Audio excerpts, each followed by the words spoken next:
Radhe Krishna to all my friends. Myself Sachin Yadav from Nimrana in Rajasthan state. I am an MSc in mathematics. I will try to maintain my 100% output in this class. Please subscribe this channel and hit the bell icon. Let's start now. आप सभी विद्यार्थियों को जय श्री राम। आज के इस video में हम बीएससी मैथमेटिक्स फाइनल ईयर का जो आपका पेपर है एब्स्ट्रैक्ट अलजेब्रा पेपर फर्स्ट, उसकी यूनिट फर्स्ट जो हमने स्टार्ट कर रखी है ग्रुप वाली, उस यूनिट फर्स्ट का ये लेक्चर सेकंड है।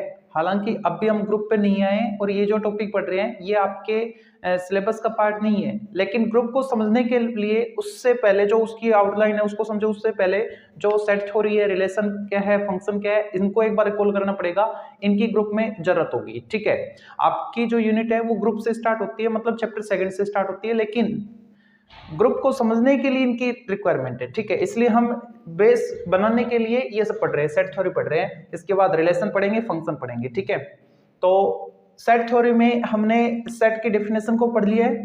ठीक है, और जो डिफरेंट टाइप के सेट्स हैं उनको पढ़ा। उससे पहले हमने रिप्रेजेंटेशन ऑफ सेट को पढ़ा था, set builder form, roster form करके। ठीक है, डिफरेंट टाइप ऑफ सेट्स को पढ़ लिया था। अब आता है सबसेट। ठीक है, तो सबसेट की डेफिनेशन क्या है, इसको मैं लिखता हूं। Let A and B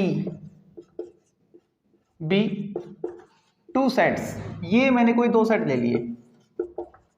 Then तो मान लो A को मैं B का सबसेट बताना चाह रहा हूं। Then A said to be subset of B if every element of A is an element of B। A को हम B का सबसेट बोलेंगे कब? अगर A का हर एक एलिमेंट B में भी हो। अगर A का हर एक एलिमेंट B में हो गया तो A को हम B का सबसेट बोलेंगे। ठीक है, इसको डिनोट किससे करते हैं? A is subset of B, इस सिंबल से इसको डिनोट करेंगे। ओके, यहां पे A को क्या बोल रहे हैं? B का subset. Here A is called subset of B। A को B का सबसेट बोल रहे हैं, और B को क्या बोलेंगे? B को A का सुपरसेट बोलेंगे। ठीक है, and B is called superset of किसका? A का। ठीक है, ओके। तो अगर A का कोई भी एलिमेंट B में है, कोई भी नहीं, सभी एलिमेंट A के जो भी एलिमेंट है वो सारे सारे अगर B में है तो इस A को हम B का सबसेट बोलेंगे। ठीक है, ओके। इसके बाद आता है आपका प्रॉपर सबसेट, इम्प्रॉपर सबसेट, उनको देखते हैं। Proper subset. अब प्रॉपर सबसेट में क्या होगा? देखो, एक ऐसा सबसेट जिसके सभी एलिमेंट ओरिजिनल सेट के एलिमेंट बन जाए, ओरिजिनल सेट के बराबर हो जाए। ठीक है, तो उसको प्रॉपर सबसेट बोलेंगे। A subset is said to be proper subset if its all element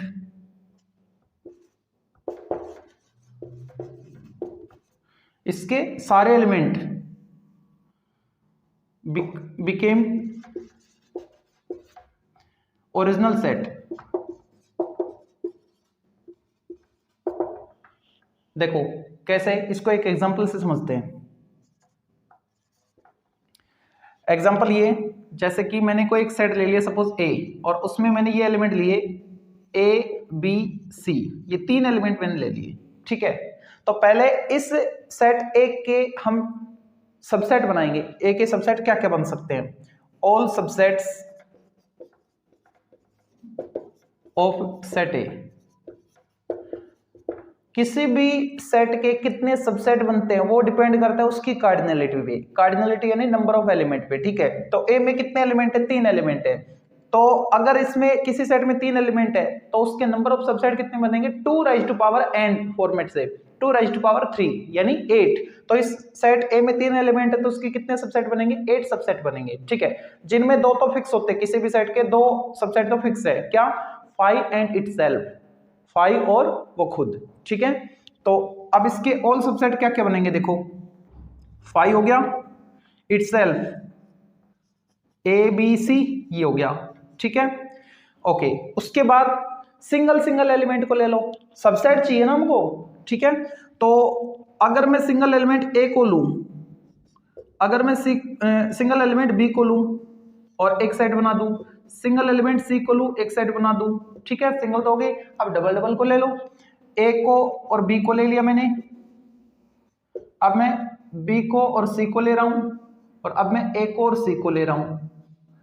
double हो गया। ट्रिपल हम पहले से ले चुके, 3 ही थे इसमें। ठीक है, काउंट करो कितने, 1 2 3 4 5 6 7 8, ये सारे सारे क्या है? सबसेट है। ठीक है, किसके? ए के। चेक करके देख सकते हो सबसेट की डेफिनेशन क्या थी। जो भी सबसेट है वो ओरिजिनल सेट में बिलोंग करेगा।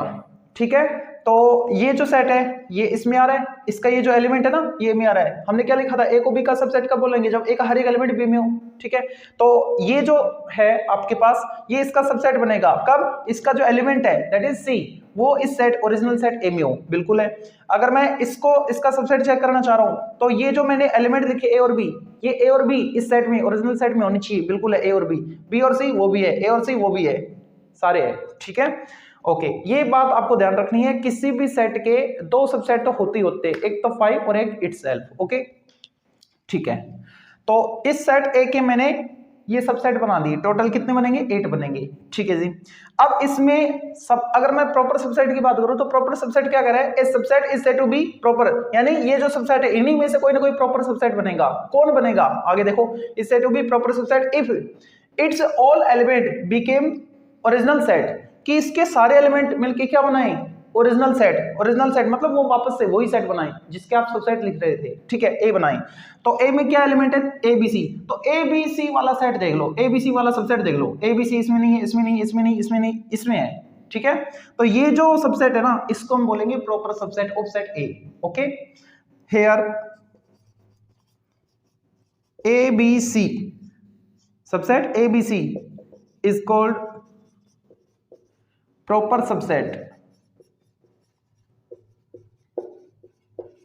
of set A।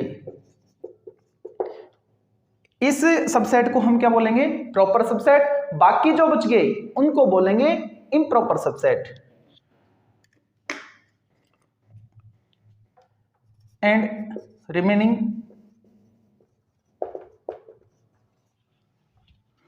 Are improper subset.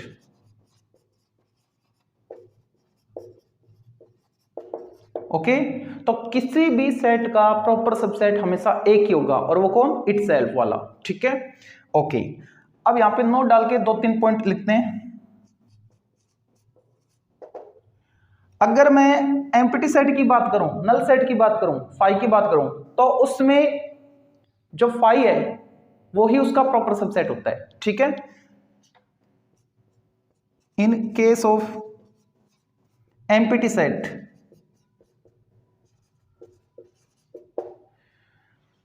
phi is its proper subset। मैंने इम्प्रॉपर बोल दिया क्या?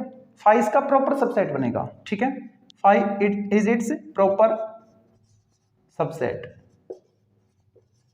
ओके, नंबर 2, अगर मैं किसी सेट ए, सपोज कोई भी सेट ले लिया मैंने ए, उसकी कार्डिनलिटी को n लेट कर लिया, ये ए को मैंने डिटरमिनेंट में लिखा है, मोड में लिखा है, इसका मतलब इसकी कार्डिनलिटी को हम बता रहे हैं। ठीक है, ए की कार्डिनलिटी कितनी है? n है।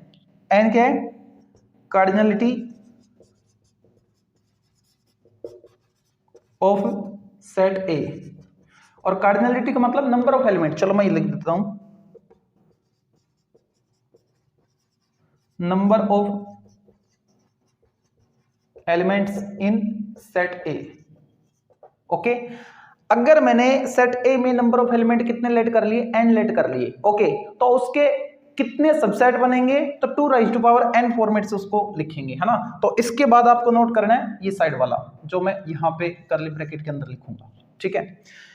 अगर ए की कार्डिनलिटी कितनी है, n है, देन इसमें भी नंबर है, नंबर ऑफ सबसेट्स ऑफ ए कितने आएंगे, 2n आएंगे। ओके,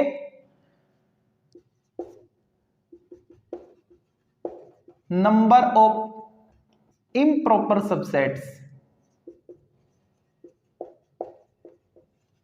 वो कितने बनेंगे, देखो कोई भी सेट हो उसके प्रॉपर सबसेट कितने बनते हैं, सिंगल, वो इटसेल्फ वाला, ठीक है। टोटल कितने सबसेट बने, ए के 2n, ये तो टोटल है, ठीक है। उनमें से एक क्या होगा, प्रॉपर, बाकी सारे क्या होंगे, इम्प्रॉपर। तो टोटल में से प्रॉपर वालों का नंबर मतलब एक माइनस करना आपको, तो जो भी आएगा आपके पास वो क्या आएगा, नंबर ऑफ इम्प्रॉपर सबसेट्स, ठीक है। तो ये बनेगा, टोटल कितने थे 2n, उसमें से माइनस कर दो उन सबसेट का नंबर जो प्रॉपर है, ठीक है। प्रॉपर तो एक ही होता है 1, तो ये भी याद रखना है। इम्प्रॉपर सबसेट अगर आपसे पूछा जाए तो कितने बनेंगे, 2n-1, ओके, ठीक है। ये 2 पॉइंट थे, नोट भी हो गया, सबसेट हो गया, इम्प्रॉपर सबसेट हो गया, ठीक है। अब आगे आते हैं इसको रफ करके। देखो पावर सेट पे है, उससे पहले ये जो 5 वाला अपने नोट देखा था फर्स्ट वाला, उसमें प्रॉपर सबसेट तो होता ही है खुद ही, वो इम्प्रॉपर सबसेट पे बनता है। In case of 5 is, in case of null set, empty set, 5 is its improper subset, ठीक है। प्रॉपर तो इटसेल्फ होता ही है, इम्प्रॉपर भी बनेगा 5 के केस में, केवल नल सेट के केस में।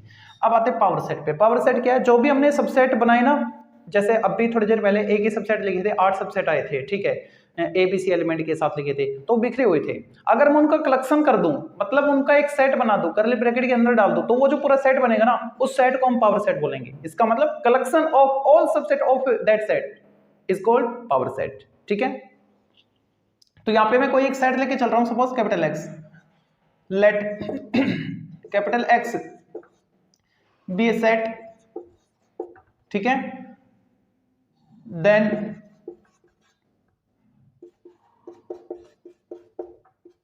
collection of its all subsets, collection of its all subsets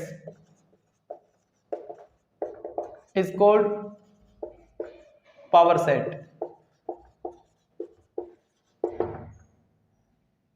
It denoted and defined as, देखो किससे डिनोट किया जाएगा, कैसे डिफाइन किया जाएगा, पावर सेट को हम कैपिटल पी और वो सेट क्या आपके पास एक्स, इससे डिनोट करेंगे, that is power set of x, okay. अब ये जो पावर सेट है ना, इसमें क्या होंगे, जो भी आपने सबसेट बनाए उनका कलेक्शन होगा। इसका मतलब वो जो सबसेट थे ना, उनका एक सेट होगा, तो वो जो सबसेट थे वो उस सेट के अंदर आ रहे हैं, तो उस पावर सेट के एलिमेंट बन जाएंगे। तो पावर सेट के एलिमेंट कौन होंगे, जो ओरिजिनल सेट के सबसेट हैं वो इसके एलिमेंट बन जाएंगे, ठीक है। तो इसमें जो एलिमेंट आएंगे वो खुद में सेट ही होंगे, सबसेट क्या होता है, खुद एक सेट ही होता है, ठीक है। A is defined as such that A is the subset of capital X. इसका मतलब पावर सेट में वो सारे एलिमेंट हैं जो एक एक्स के सबसेट है, एक्स के जो भी सबसेट है उनका आपने कलेक्शन कर रखा है, ठीक है। अगर मैं एक्स के सबसेट ए से डिनोट कर दूं तो एक का आपने कलेक्शन कर दिया, एक को कर्ली ब्रैकेट के अंदर डाल दिया। इसका मतलब ए क्या है, ये पी क्या है, इस एक्स के इस एक्स का पावर सेट है, एक्स के जो भी सबसेट है उनका कलेक्शन है, ठीक है। फॉर एग्जांपल जैसे कि ए है आपके पास, मान लो 1,2, ठीक है। तो इसके सबसेट लिखो, इसके सबसेट क्या आएंगे, 5 आएगा, इटसेल्फ 1 2 आएगा, सिंगल 1 आएगा, 2 आएगा, 4 बनेंगे 2^2, ठीक है।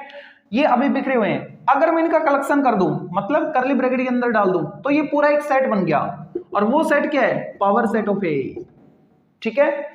तो इसको मैं ऐसे ही तो लिख रहा हूं कि ए के जो भी सबसेट है, अगर मैं इन सबसे ये जो भी है ना, ये जो भी एलिमेंट है इनको बी से डिनोट कर दूं, तो बी क्या है, सारी सारी सबसेट है, किसके सबसेट है, ए के, उन्हीं का तो मैंने कलेक्शन कर रखा है। तो जो पावर सेट हमारा ए का वो क्या बनेगा, पावर सेट में वो सारे सबसेट आएंगे किसके, जो ए के हैं, मतलब वो सारे एलिमेंट आएंगे जो बी ए के सबसेट है। तो ए के सबसेट का कलेक्शन किया हमने, ठीक है। कोई भी सेट है उसके सबसेट का अगर आप कलेक्शन कर देते हो तो वो क्या बन जाएगा, पावर सेट बन जाएगा। ओके, अब आते हैं यूनिवर्सल सेट पे। यूनिवर्सल सेट क्या है, जो भी आपने सबसेट लिए ना, जो भी आपने सेट लिए ना, वो किसी न किसी फिक्स्ड सेट के सबसेट होते हैं, तो उस फिक्स्ड सेट को ही हम यूनिवर्सल सेट बोलते हैं। फॉर एग्जांपल जैसे कि हमारे घर होता है, ठीक है, तो उसमें लेट बाथ है, किचन है, रूम है, तो ये जो भी है ना, रूम, किचन, लेट बाथ, ये क्या उसके सबसेट है, किसके, उस घर के। तो घर क्या है, as a universal set. Okay, देखो in the set theory we usually consider all sets to be subset of a fixed set. Here fixed set is known as universal set. उस फिक्स्ड सेट को क्या बोलेंगे, universal set बोलेंगे, ठीक है। अब आता है ऑर्डर्ड पेयर। तो ऑर्डर्ड पेयर क्या होगा, एक ऐसा पेयर होगा जिसमें जो ऑब्जेक्ट्स हैं, जो एलिमेंट्स हैं, उनको स्पेसिफिक ऑर्डर में लिखा जाएगा। स्पेसिफिक ऑर्डर मतलब जो फर्स्ट में वो फर्स्ट में ही रहेगा, जो सेकंड में वो सेकंड में रहेगा, ठीक है। एन ऑर्डर्ड पेयर, ऊपर से स्टार्ट करता हूं,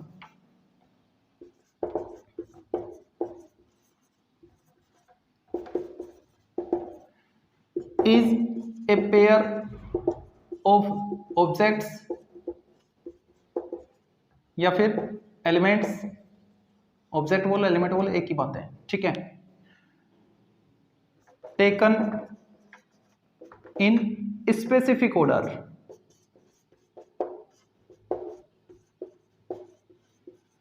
ठीक है, स्पेसिफिक ऑर्डर में जिनको लिखा गया है उनका उनका पेयर ही क्या है, ऑर्डर्ड पेयर है।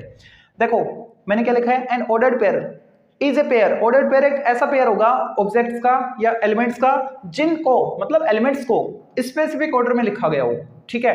देखो जब मैंने सेट पढ़ाया आपको स्टार्ट किया तो वहां पे क्या बोला, वहां पे बोला था मैंने ऑर्डर डजंट मैटर, ऑर्डर का कोई रोल नहीं है। जैसे कि कोई एक सेट है उसमें एलिमेंट है ए बी सी, ठीक है, तो आप ए बी सी ऐसे लिखो या बी सी ए लिखो या बी ए सी लिखो या फिर बी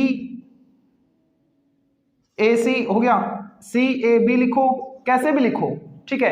ये सारे सारे सेट ए ही हैं, कोई नया सेट नहीं बना, ठीक है। यहां पे ऑर्डर का कोई रोल नहीं था, आगे पीछे कैसे भी लिखो, ठीक है। लेकिन यहां पे अगर आपने पहले ए लिख दिया और बाद में बी लिखा, ठीक है, तो इसको आप ए कोमा बी ही बोलोगे इस पेयर को, तब ये ऑर्डर्ड पेयर होगा। ऐसा नहीं बी कोमा ए कर दिया, अगर ए कोमा बी को आप बी कोमा ए बता रहे हो तो ये स्पेसिफिक ऑर्डर नहीं है, ठीक है।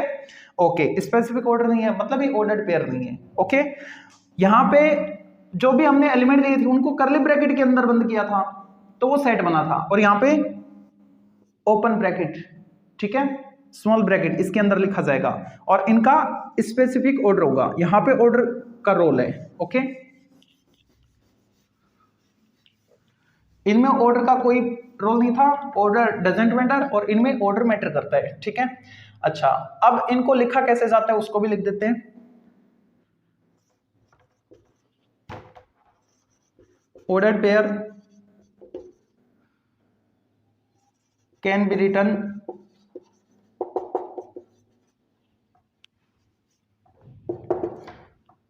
इन एलिमेंट्स ऑफ ऑर्डर्ड पेयर, ऐसे करो, elements of ordered pair written in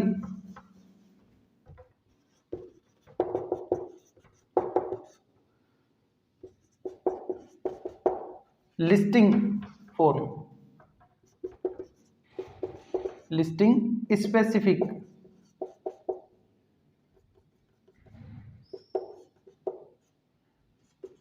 form and separating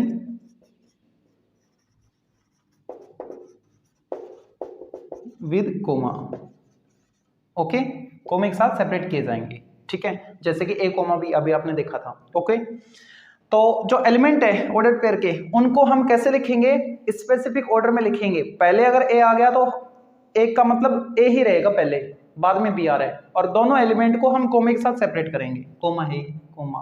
okay, अच्छा, अगर मैं कोई एक order pair suppose A comma B ले लेता हूं, in if A comma B is an ordered pair, then, तो यहां पे ए जो है ना, इसको बोलेंगे फर्स्ट एलिमेंट या फिर first component, then A is called first component या फिर first element, and B is called second component.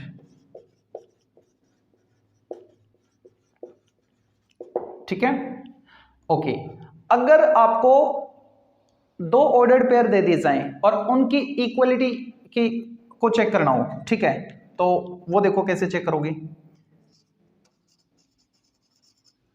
Equality of two ordered pair.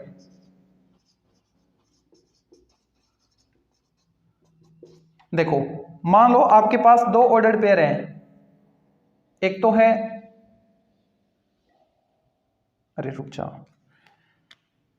Late, एक तो ले लिया मैंने ए कोमा बी और दूसरा ले लिया सी कोमा डी, ये क्या है, ऑर्डर पेयर है, be two order pair,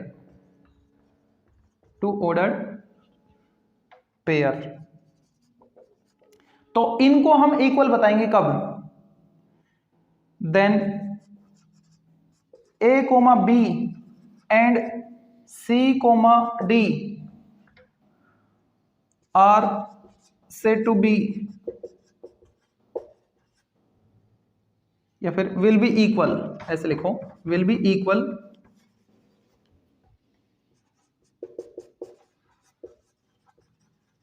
if and only if, I develop मतलब इफ एंड ओनली इफ, ए जो है ना वो सी के बराबर हो जाए और बी डी के बराबर हो जाए, that is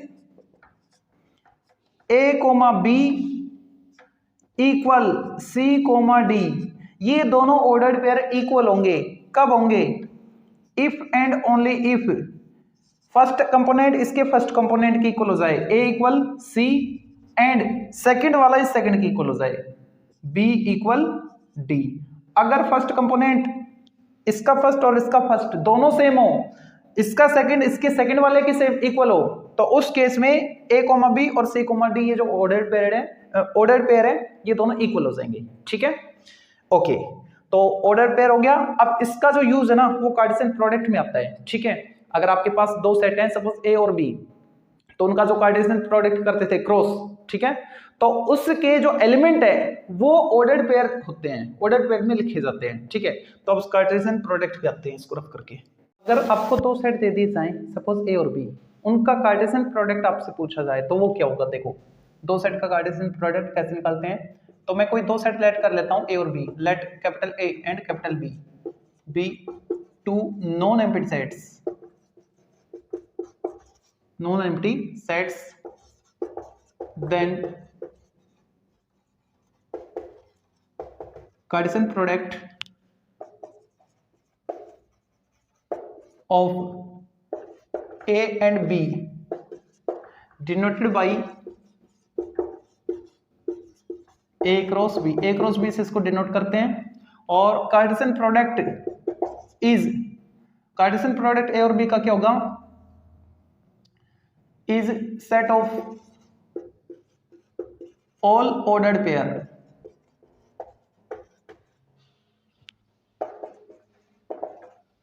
A comma B such that, मतलब जो कार्टेशियन प्रोडक्ट होता है ना वो ऑर्डर्ड पेयर का एक सेट होता है। किस तरीके से, कैसे ऑर्डर्ड पेयर का सेट होगा, सच दैट जो भी आपने ऑर्डर्ड पेयर लिया ना उसमें जो पहले एलिमेंट है ए, अगर आप ए क्रॉस बी निकाल रहे हो ना तो पहला एलिमेंट पहले वाले सेट से बिलोंग करे और सेकंड जो कंपोनेंट है वो सेकंड सेट बी से बिलोंग करे। ठीक है, अगर सिंबॉलिकली हम बात करें, मैथमेटिकल फॉर्म इसकी बात करें,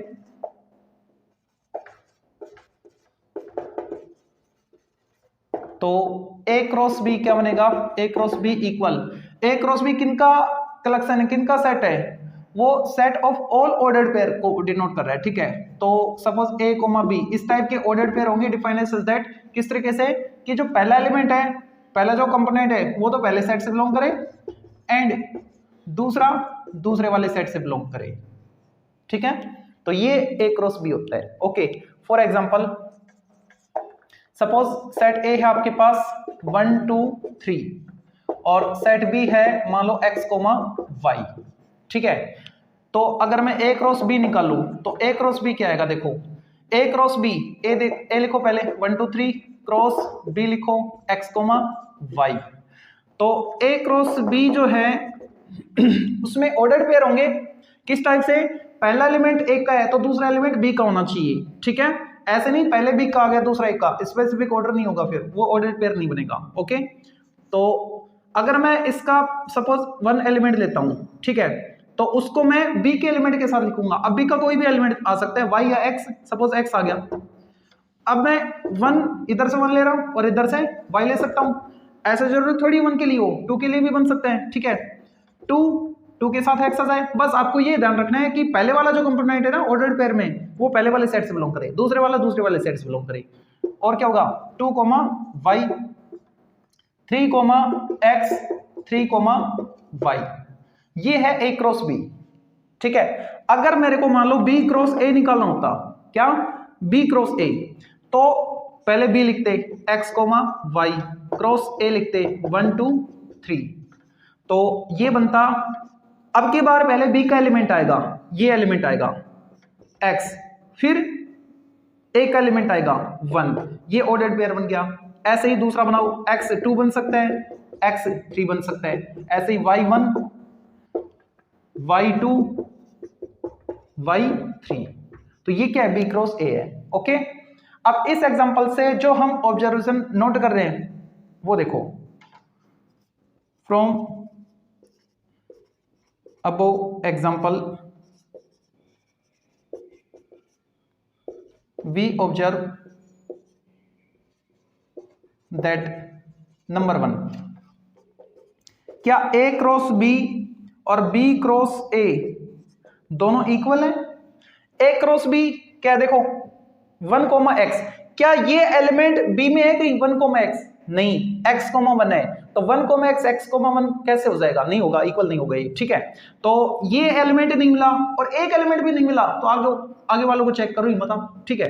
तो a cross b cross a equal नहीं होता। Okay, number 2, cardinality of a cross b, यानी a क्रॉस b में कितने एलिमेंट है, 1 2 3 4 5 6, कितने हैं 6, और b क्रॉस a में चेक करना 1 2 3 4 5 6, इसका मतलब आप a क्रॉस b निकालो या b क्रॉस a निकालो, दोनों की कार्डिनलिटी सेम रहने वाली है। a क्रॉस b उसकी कार्डिनलिटी कितनी है 6, उतनी ही किसकी आएगी, b क्रॉस a की कार्डिनलिटी आएगी, ठीक है। Number 3, cardinality of a cross b जो है ना b क्रॉस a की इक्वल है, दोनों की कार्डिनलिटी सेम थी, यहां से देखो कितनी 6, कितनी है 6 है।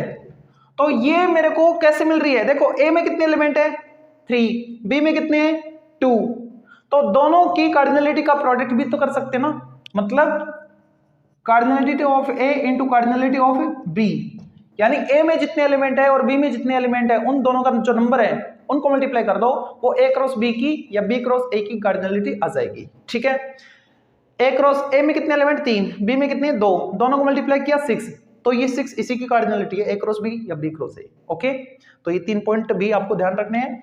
आज के लिए इतना सफिशिएंट है, अब नेक्स्ट लेक्चर में हम वेन डायग्राम पे आएंगे, ठीक है, वेन डायग्राम और जो यूनियन इंटरसेक्शन वाले ऑपरेशंस हैं उन पे आएंगे।